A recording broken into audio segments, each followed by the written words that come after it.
नमस्कार दोस्तों। आज का हमारा टॉपिक है HUF बनाकर टैक्स कैसे बचाएं। तो दोस्तों इसको हम 3 पार्ट्स में डिवाइड कर लेते हैं। हमारा फर्स्ट पार्ट है कि HUF होती क्या है। सेकंड पार्ट है कि HUF का रजिस्ट्रेशन कैसे कराया जाता है।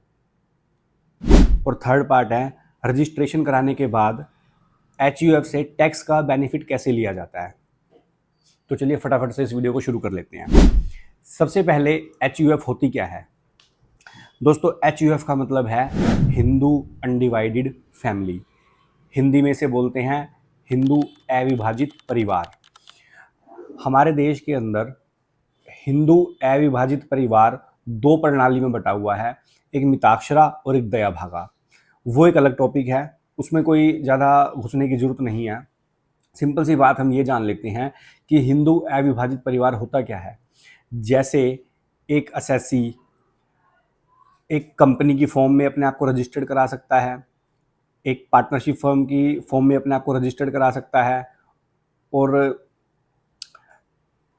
LLP की फॉर्म में और AOP BOI की फॉर्म में अपने आप को रजिस्टर्ड करा सकता है। वैसे ही एक HUF एक आइडेंटिटी है।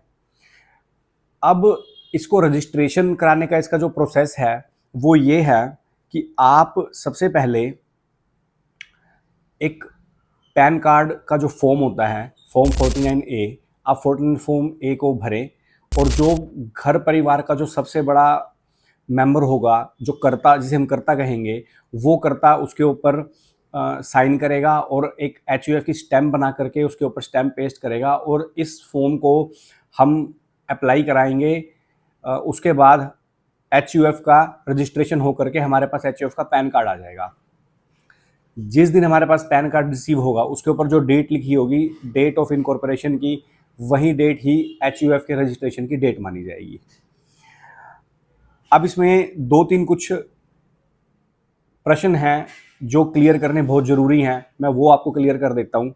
सबसे पहले ये कि आप जैसे ये फ़ोटो देख रहे होंगे, इस फोटो में एक ये अंकल जी हैं बड़े, ये घर के सबसे वरिष्ठ सदस्य हैं, यानी कि जो सबसे बड़े परिवार के सदस्य हैं वो। फिर ये फोटो से पता चल पा रहा है ये इनकी वाइफ, ये इनका बेटा, ये बेटे की वाइफ, और ये फिर इनके बच्चे। ऐसा समझ में आ रहा है। तो आप ये मान के चलिए जो ये सबसे बड़ा सदस्य है, ये जो होगा ये माना जाएगा कर्ता, और ये बाकी जितने भी सारे हैं ये सारे के सारे इसके मेंबर माने जाएंगे। अब जो मेंबर हैं वो को पार्टनर हो सकते हैं, नहीं हो सकते। मेंबर और को पार्टनर्स भी डिफरेंट होते हैं।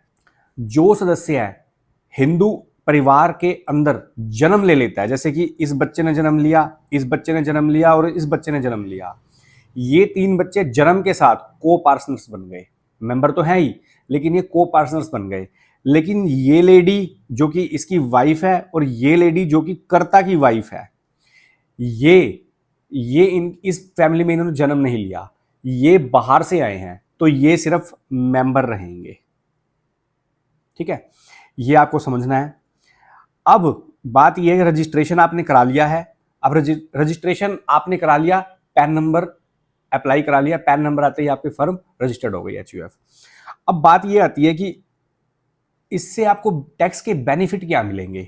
देखिए दोस्तों, जो HUF होती है वो सेम लाइक एक इंडिविजुअल असेसी होता है, वैसे ही उसको ट्रीट किया जाता है, और उसके सेम बेनिफिट जो टैक्स के मिलते हैं वहीं के वहीं सेम बेनिफिट डिडक्शंस जो हैं HUF को भी मिलते हैं। अब हमारा अगला टॉपिक है कि HUF को टैक्स का बेनिफिट होता कैसे है। HUF को टैक्स का बेनिफिट इनकम पर मिलेगा, और HUF को इनकम आएगी कहां से। देखिए, सबसे पहले तो है कि HUF को आपने कोई इनकम, कोई प्रॉपर्टी गिफ्ट कर दी।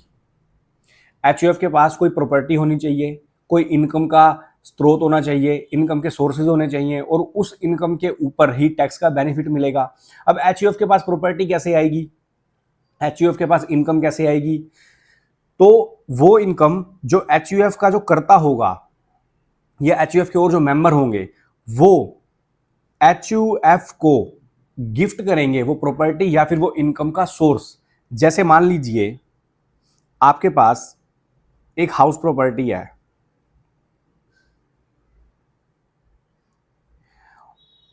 अब ये जो हाउस प्रॉपर्टी है ये मान लेते हैं कर्ता के पास है।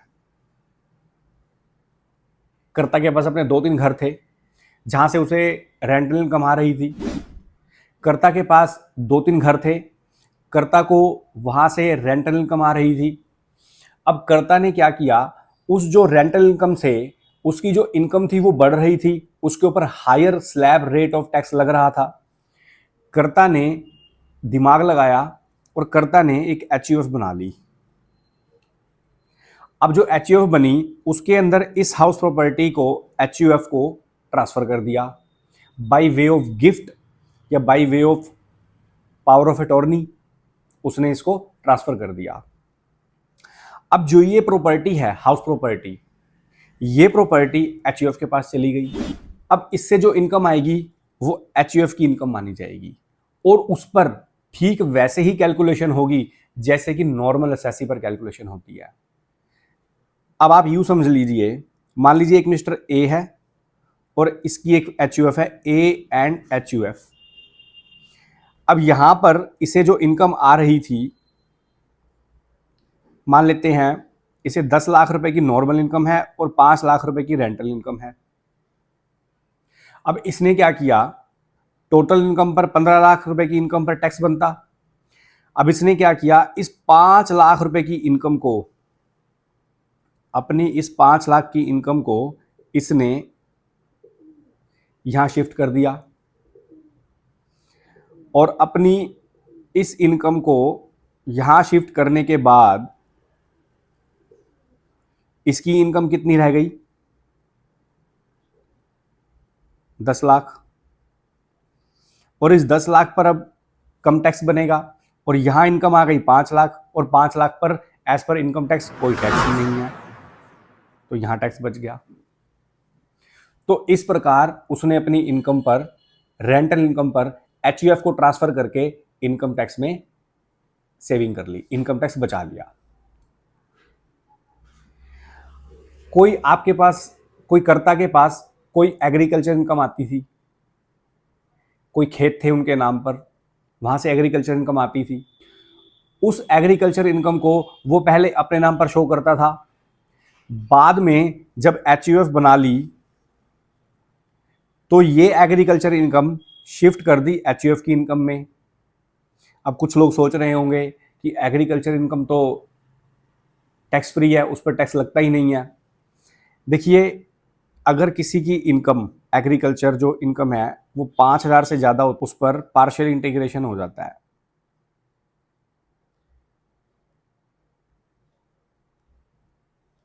और इस पार्शियल इंटीग्रेशन से इस एग्रीकल्चर इनकम पर भी टैक्स लगता है, हालांकि कम लगता है लेकिन लगता है। तो अब जो ये एग्रीकल्चर इनकम है, जो ये एचयूएफ को शिफ्ट हो गई, इस एग्रीकल्चर इनकम से शिफ्ट होने से कर्ता की जो इनकम है या फिर जो उस मेंबर की इनकम है उस पर भी टैक्स कम बना। ठीक है, तो इस तरीके से एचयूएफ बनाकर एक असेसी अपना जो टैक्स का बर्डन है वो कम कर सकता है। अब को पार्टनर्स और मेंबर में क्या डिफरेंस है ये भी जान लेते हैं। मैंने क्या बताया कि ये जो घर का बड़ा सदस्य है, इसकी जो वाइफ है, ये इसके साथ शादी करके आई है, ये सिर्फ एक मेंबर हो सकती है, को पार्टनर्स नहीं। लेकिन जो इसका बेटा ये पैदा हुआ, ये जन्म के साथ इस एचयूएफ का को पार्टनर बन गया। ये बेटी को पार्टनर, ये बेटा को पार्टनर, लेकिन ये जो वाइफ है ये मेंबर रहेगी। आई होप आपको ये पॉइंट क्लियर हो गया होगा। तो को पार्टनर्स और मेंबर का पॉइंट आपको क्लियर है। अब ये जान लेते हैं कि क्या जो बेटियां हैं वो भी को पार्टनर्स हो सकती हैं। देखिए, 2005 से पहले बेटियों को यह अधिकार प्राप्त नहीं था, वो एचयूएफ की मेंबर या को पार्टनर्स नहीं बन सकती थी। लेकिन 2005 में अमेंडमेंट हुई और 2005 के बाद बेटियों को भी को पार्टनर्स की श्रेणी में डाल दिया गया है। गिफ्ट एचयूएफ को करना या एचयूएफ से लेना क्या टैक्सेबल है? देखिए, मैंने आपको बताया कि एचयूएफ हिंदू अनडिवाइडेड फैमिली, इसके अंदर जो भी मेंबर बनेंगे वो सारे के सारे ब्लड रिलेशन वाले होंगे। तो एचयूएफ को अगर कोई गिफ्ट दिया जाता है या एचयूएफ से कोई गिफ्ट लिया जाता है, लेकिन वो गिफ्ट सिर्फ एचयूएफ के को पार्टनर्स या मेंबर ही आपस में एक दूसरे को लेंगे या देंगे, तो इस पर कोई टैक्स नहीं लगेगा। तो हम एक एग्जाम्पल लेते हैं और उस एग्जाम्पल में अपने कुछ डाउट्स हैं वो क्लियर करेंगे। हमारा एग्जाम्पल ये है, एक मिस्टर ए हैं और इनकी वाइफ है बी, ये इनकी वाइफ है। अब इन दोनों से एक बेटा है, उसका नाम हम रख लेते हैं एम, जो कि है माइनर। अब इन्होंने एक अपनी फर्म बनाई, एचयूएफ ए एंड एचयूएफ, और वहां पे कुछ प्रॉपर्टी वगैरह ट्रांसफर कर दी जहां से भी इनकम हो रही थी। बाद में मिस्टर ए जो हैं, इनकी हो जाती है डेथ। अब बी जो है ये को पार्टनर्स नहीं है लेकिन मेंबर जरूर है, और एम जो है वो को पार्टनर्स तो है लेकिन माइनर है। ऐसी स्थिति में जो ये ए एंड एचयूएफ फर्म है, क्या ये फर्म सस्टेन करेगी? सस्टेन तो कर जाएगी, क्योंकि बी यहां पर अवेलेबल है, एज ए मेंबर ही सही अवेलेबल तो है। लेकिन क्या हो अगर बी किसी और के साथ मैरिज कर ले? अब इस ए एंड एचयूएफ में ना तो ए रहा ना बी रही और एम रहा, लेकिन एम भी माइनर है। ऐसे केस में ये फर्म सस्टेन नहीं करेगी। अब क्या होता अगर यहां पे एम की एक सिस्टर होती, मान लेते हैं एम की एक सिस्टर होती एन। अब इसमें दो बातें हैं, अगर होती सिस्टर माइनर तो भी फर्म सस्टेन नहीं करती, क्योंकि माइनर तो खुद एम है, तब भी सस्टेन नहीं कर रही, और माइनर ही अगर सिस्टर है तो भी सस्टेन नहीं करेगी। लेकिन अगर ये मैच्योर होती, फिर दो मेंबर हो जाते, एक जो कि मैच्योर है और को पार्टनर भी है, और एम खुद को पार्टनर है, तो इसलिए ये फर्म सस्टेन कर जाती।